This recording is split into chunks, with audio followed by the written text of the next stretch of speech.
आज अनय ने अपने प्यार का इजहार कर दिया था और दृष्टि को अपनी बाहों में समेटे हुए बेड पर बैठा हुआ था और दृष्टि भी अनय के सीने में छुपकर खुद को महफूज महसूस कर रही थी।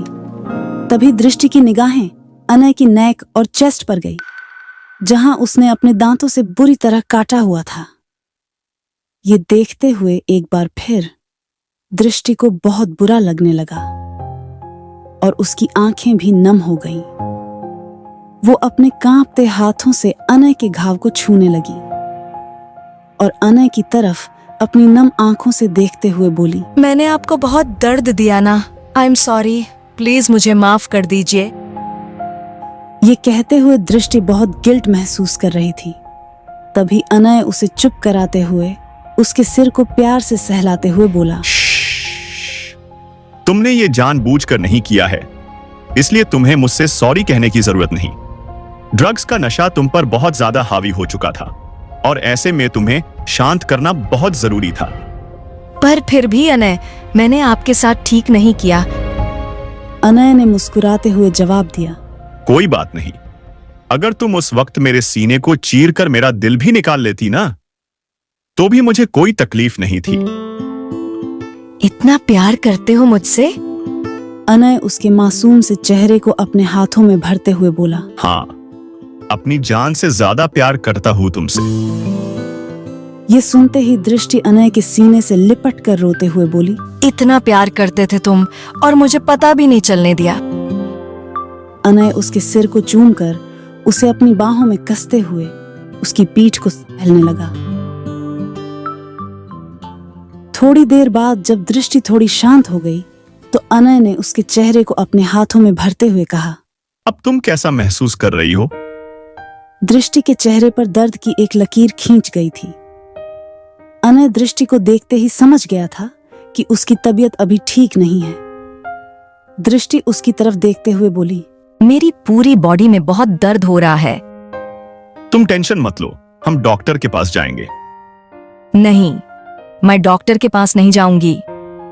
पर क्यों? क्यों हम डॉक्टर के पास नहीं जाएंगे?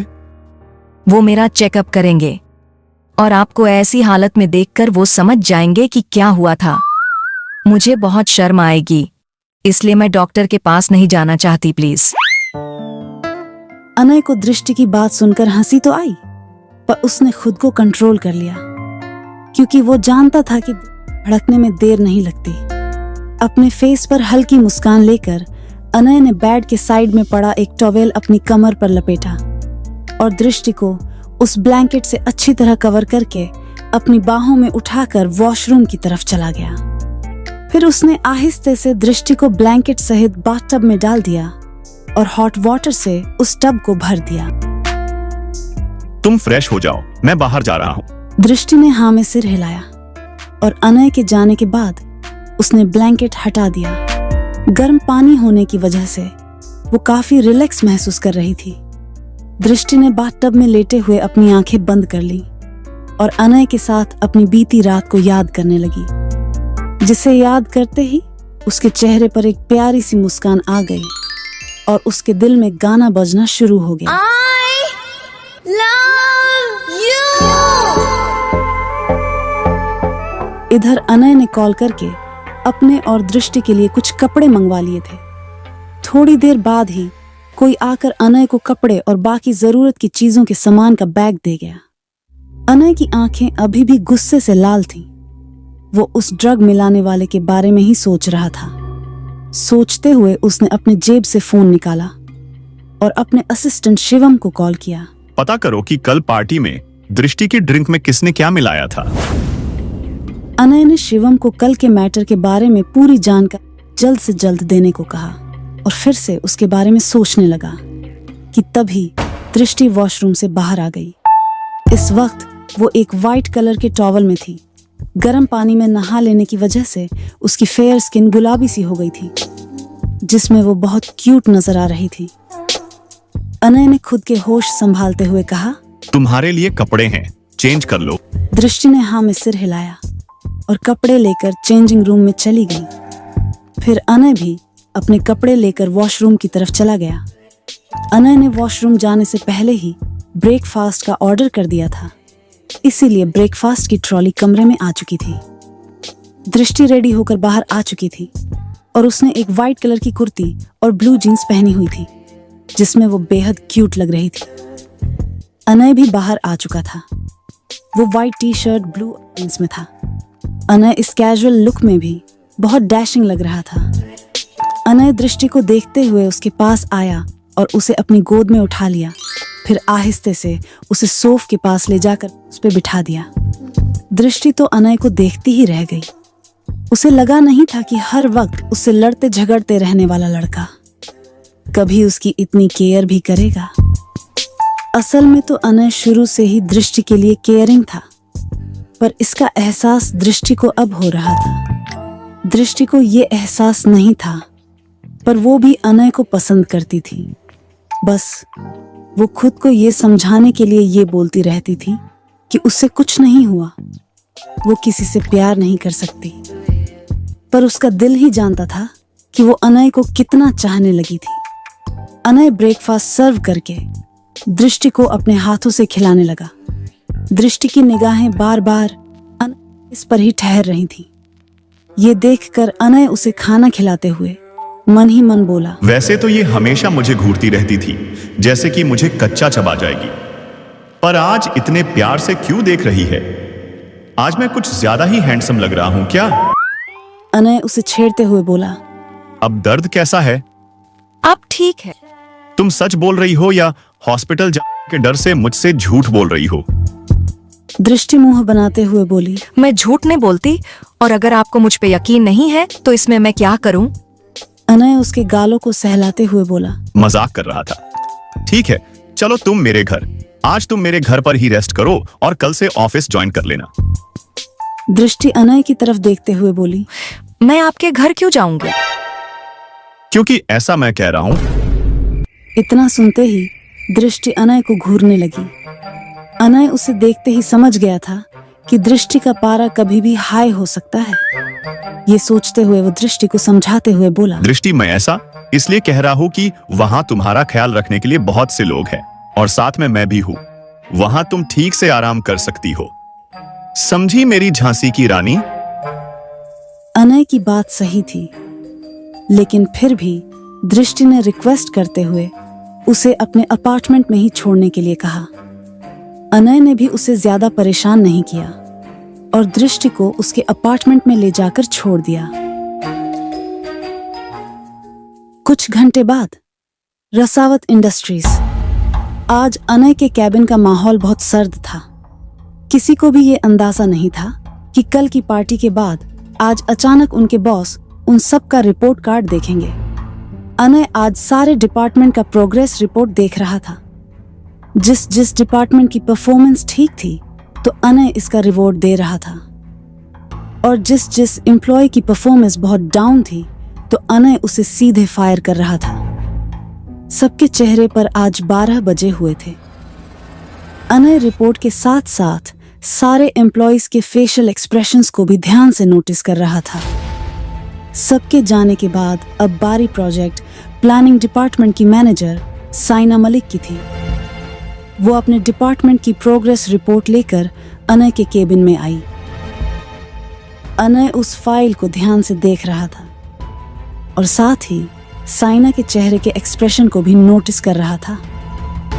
अनय साइना की तरफ देखे बिना ही अपनी कोल्ड वॉइस में बोला, आपके डिपार्टमेंट की परफॉर्मेंस तो पॉजिटिव है, फिर भी आपके चेहरे पर 12 क्यों बजे हैं मिस मलिक? ये सुनकर साइना एकदम से हड़बड़ा गई और उसके चेहरे से पसीने छूटने लगे। ये देखकर अनय अपनी तीखी नजरों से साइना को देखने लगा। साइना जानती थी कि अगर वो पकड़ी गई तो ये उसके लिए बहुत भारी पड़ेगा। वो खुद को नॉर्मल दिखाने की पूरी कोशिश कर रही थी। खुद को नॉर्मल करते हुए वो मन ही मन बोली, नहीं, मैं अनय को ये पता नहीं लगने दे सकती कि इन सब में मेरा हाथ है। अगर अनय ये जान गया तो वो मुझे सीधा जिंदगी से आजाद कर देगा। मुझे खुद को नॉर्मल दिखाना होगा। ये सोचते हुए और खुद को नॉर्मल करते हुए वो अनय से बोली, ऐसी कोई बात नहीं है सर। वो आज सुबह से ही मेरी तबीयत थोड़ी डाउन लग रही है। आई थिंक मुझे शायद फीवर है। अनय को अजीब तो लगा, पर उसने साइना को उस वक्त कुछ नहीं कहा और फाइल उसके हाथों में देते हुए उसे जाने के लिए कह दिया। अब जाकर साइना की जान में जान आई और वो फाइल लेकर निकल गई। अनय के केबिन से बाहर आने के बाद एक खतरनाक गुस्सा साइना इस पर आ चुका था और वो खुद को नॉर्मल करने के लिए लंबी लंबी सांसें लेने लगी। थोड़ी देर पहले साइना अपने कैबिन में बैठी हुई बहुत खुश नजर आ रही थी। उसे लग रहा था कि अब तक तो उसका काम हो भी गया होगा और वो अपने मंसूबों में कामयाब भी हो गई है। अब उसे इंतजार था तो बस दृष्टि को उस एम्प्लॉय के साथ फ्रेम करके ऑफिस में सबके सामने जलील करने का। तभी वो एम्प्लॉय साइना के केबिन में आया और साइना के सामने सर नीचे करके खड़ा हो गया। साइना ने उसे यूं चुपचाप देखकर पूछा, क्या हुआ? और कल की रात तुमने तो अपने अरमान पूरे कर लिए होंगे ना? फिर तुम ऐसे चुपचाप क्यों खड़े हो? ये टाइम तो एंजॉय करने का है। तभी उस एम्प्लॉय ने सर झुकाए हुए ही कहा, I am sorry madam, please मुझे माफ कर दीजिए। कल की रात मैं नशे में था, इसलिए गलती से मैंने किसी दूसरी लड़की को दृष्टि समझ लिया और उसके साथ वो सब कर बैठा जो मैंने दृष्टि के साथ करने का सोचा था। प्लीज मुझे माफ कर दीजिए मैडम, मुझसे गलती हो गई। उस एम्प्लॉय की बात सुनकर तो साइना के होश ही उड़ चुके थे। उसका पूरा बना बनाया प्लान अब बर्बाद हो चुका था। जिसके दम पर वो दृष्टि को अनय से हमेशा के लिए दूर करने वाली थी, वो मौका अब वो गवा चुकी थी। ये सोचते ही उसके चेहरे की रंगत बदलने लगी। वो गुस्से में पूरी तरह पागल हो गई। उसने उठते हुए उस एम्प्लॉय को एक जोरदार थप्पड़ मारा और उसकी कॉलर पकड़कर गालियां देते हुए बोली, हाउ डेयर यू! इतनी मुश्किल से एक मौका मिला था और तुमने उसे भी गवा दिया। माफ कर दो तुम्हें। तुम्हें पता भी है कि इस बात की भनक अगर अनय तक पहुंची तो वो तुम्हारे साथ साथ मेरी भी कब्र खोद देगा। अब वो एम्प्लॉय भी भला क्या करता। अपना मुंह लटकाए हुए वो वहां से चला गया। लेकिन जाते जाते उस एम्प्लॉय ने बताया कि उसने सुबह होटल के उस रूम से दृष्टि और अनय को एक साथ निकलते देखा था। और ये सुनते ही साइन अपना सर पकड़ लिया था। अब सारी कहानी उसके दिमाग में चलने लगी थी। उस पता चल चुका था कि अनय दृष्टि को ढूंढते हुए उसके पीछे पीछे गया था। सोचते हुए साइना अपना सिर पटकने लगी, क्योंकि अनजाने में ही सही, लेकिन उसने अनय और दृष्टि को दूर करने के बजाय एकदम करीब ला दिया था। अब उसे चिंता इस बात की थी कि अगर अनय जान गया कि इस साजिश में उसका हाथ है तो वो उसे जिंदा नहीं छोड़ेगा। Present time. अनय अपने ऑफिस के कैबिन में सोफे पर बैठकर कुछ सोच रहा था। शायद उसने कुछ बातों को नोटिस किया था। काफी देर सोचने के बाद उसे दृष्टि का ख्याल आया और वो तुरंत ऑफिस से उसके घर के लिए निकल गया। थोड़ी देर बाद वो दृष्टि के अपार्टमेंट पहुंच गया और वो दृष्टि से मिला। दृष्टि अब काफी रिलैक्स लग रही थी। दृष्टि कॉफी बनाने के लिए उठने को हुई तो अनय ने उसे रोक दिया और खुद किचन में जाकर दोनों के लिए कॉफी बनाकर ले आया। ये देखकर दृष्टि के फेस पर प्यारी सी स्माइल आ गई, क्योंकि जहां वो अनय को हर वक्त उससे लड़ते हुए देखती थी, वहीं अब उसे अनय का केयरिंग नेचर देखने को मिल रहा था। वो बहुत खुश थी, क्योंकि उसे प्यार करने वाला, उसकी इतनी केयर करने वाला लड़का अब उसकी लाइफ में आ चुका था। कॉफी पीने के बाद अनय ने दृष्टि को अपना ख्याल रखने का बोलकर वहां से अपने घर के लिए निकल गया। सिंघानिया इंडस्ट्रीज। इधर आर्य अपने केबिन में बैठे बैठे कुछ सोच रहा था और सोचते हुए स्माइल भी कर रहा था। दरअसल वो तानिया को सरप्राइज देने की तैयारी कर रहा था और मुस्कुराते हुए लगभग उसने पूरा प्लान तैयार कर लिया था। अगला दिन तानिया जब नीचे आई तो उसे घर कुछ खाली खाली सा लग रहा था। उसने ब्रेकफास्ट के लिए दादाजी और अनिल जी को भी बुलाया, पर कोई बाहर नहीं आया। ये देखकर तानिया अपने बगल में खड़े आर्य से बोली, आर्य, दादाजी और डैड कहीं नजर नहीं आ रहे। आर्य तानिया की तरफ देखते हुए बोला, दादाजी और डैड हरिद्वार चले गए हैं वाइफी। ये कब हुआ? उन्होंने जाने से पहले बताया भी नहीं, वरना हम दोनों भी साथ में घूम आते ना। ये बोलते हुए तानिया अपना मुंह बनाकर डाइनिंग टेबल पर बैठ गई। आर्य अपनी हंसी को दबाते हुए चुपचाप ब्रेकफास्ट कर रहा था, क्योंकि उसी ने अपने दादा और डैड को हरिद्वार भेजा था। उसने दादाजी और अनिल जी की ट्रिप का पूरा इंतजाम कर दिया था ताकि उन्हें वहां कोई तकलीफ ना हो। और आज वेद, युवान, आस्तिक, ध्रुव, भाविक और एकांत अनय के यहाँ रुकने वाले थे। पर तानिया को इसका कोई आइडिया नहीं था कि उसे आज सरप्राइज मिलने वाला है, इसलिए वो नॉर्मली ब्रेकफास्ट कर रही थी। ब्रेकफास्ट के बाद आर्य उसके सिर पर किस करते हुए ऑफिस के लिए निकल गया। अपने प्लान को पूरा करने के लिए उसे दृष्टि और अनय की भी जरूरत थी, इसीलिए उसने अनय से कहकर पहले ही दृष्टि की आज की छुट्टी करवा दी थी। वो कुछ टाइम के लिए तानिया को सिंघानिया मेंशन से दूर रखना चाहता था, और ये काम दृष्टि जितने अच्छे से कर सकती थी उतना कोई भी नहीं कर सकता था। इसीलिए आर्य ऑफिस जाते हुए दृष्टि के अपार्टमेंट से होते हुए गया। आर्य ने दृष्टि से मिलकर उसे एक साड़ी दी और पूरी कहानी समझा दी। दृष्टि ने भी खुश होते हुए कहा, वाह जीजू, आप बेफिक्र रहिए, आपका काम हो जाएगा। फिर आर्य वहां से अपने ऑफिस के लिए निकल गया, सिंघानिया मेंशन। आर्य के जाने के बाद तानिया घर का काम निपटाकर इधर से उधर बैठ रही थी।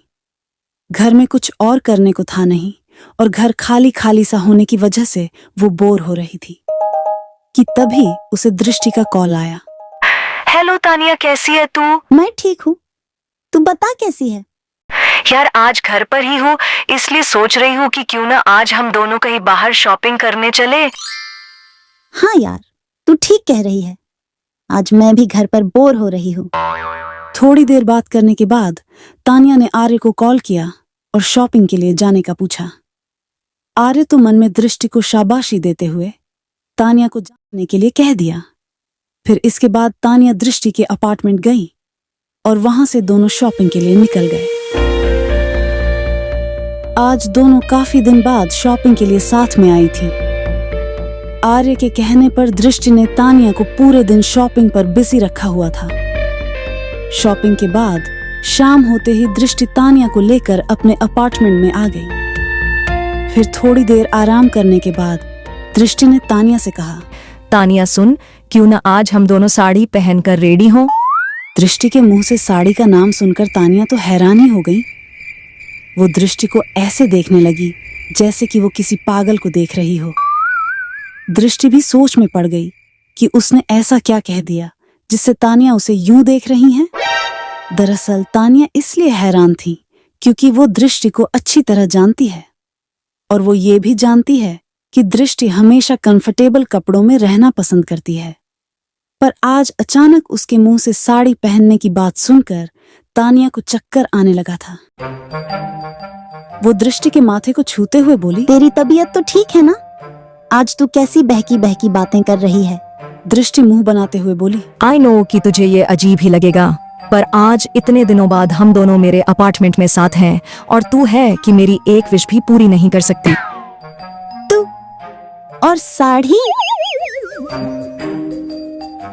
तानिया ने दृष्टि को छेड़ते हुए हाँ में सिर हिलाया। फिर दोनों रेडी होने लगी। दृष्टि ने तानिया को पहनने के लिए वही साड़ी दी जो आर्य ने उसे देने को कहा था। थोड़ी देर बाद ही साड़ी पहनकर दोनों रेडी हो गए। तानिया की साड़ी ओशन ब्लू कलर के ब्यूटीफुल शेड में थी, जिसमें तानिया हद से भी ज्यादा खूबसूरत लग रही थी। तानिया जब रेडी होकर बाहर आई तो दृष्टि उसे एकटक देखती ही रह गई। वो तानिया को देखते हुए मन ही मन बोली, जब तुझे देखकर मेरा ये हाल है तो जीजू का क्या हाल होगा? ये सोचते हुए वो स्माइल करने लगी। उसे स्माइल करता देख तानिया ने उसकी तरफ देखते हुए हाथ के इशारे से पूछा कि वो कैसी लग रही है। दृष्टि उसकी नजर उतारते हुए बोली, मेरी जान, तुम बला की खूबसूरत लग रही हो इस साड़ी में। ये सुनते ही तानिया स्माइल करने लगी। तानिया को साड़ी पहनाने के लिए दृष्टि को भी साड़ी पहनकर रेडी होना पड़ा था। दृष्टि एक रेड कलर की साड़ी में थी और वो काफी खूबसूरत भी लग रही थी।